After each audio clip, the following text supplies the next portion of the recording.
关心政治消息，国造畅水南海群号本地4月要海上测试刷跳票，前海军顾问贵署也控告海群号讲线破坑积水，牵着系统检测的进度，5月恐惊嘛无法度测试。感谢是安尼，海军是无回应，干那讲咱当咧校正系统，确实会当达到出海条件。江南国造海群号原定4月展开海上测试，一直无法度出海，最后宣告跳票。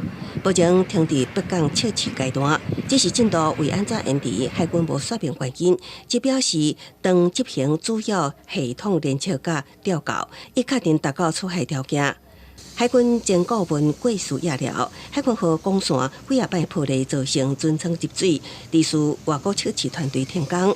5月赶上海测无乐观，那个水管又被切断的，或是拉断的，那个水冲进那个海鲲号里头，多少次你们知道吗？整体载台管理系统这一套系统到现在测的还不到1/10啦，连10%都不到，你还要想说，哎呦，我4月出去。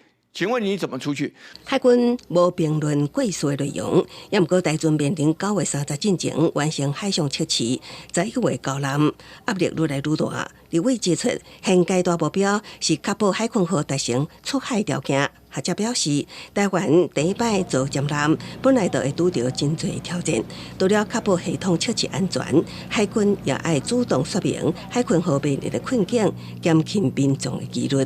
对海军来说，对国家来说，那我们的这一个原型舰，我们的这个海quân舰是一个很重要的战力。那我们更要确保说，它在海测的过程中能够安全。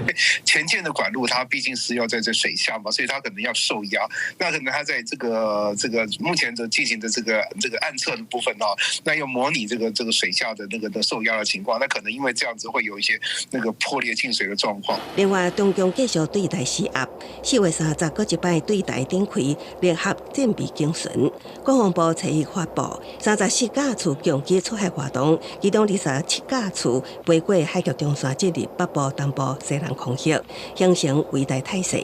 加上强南8架公务船机架绕台，国军严密监控应变处理。公司新闻采访报道。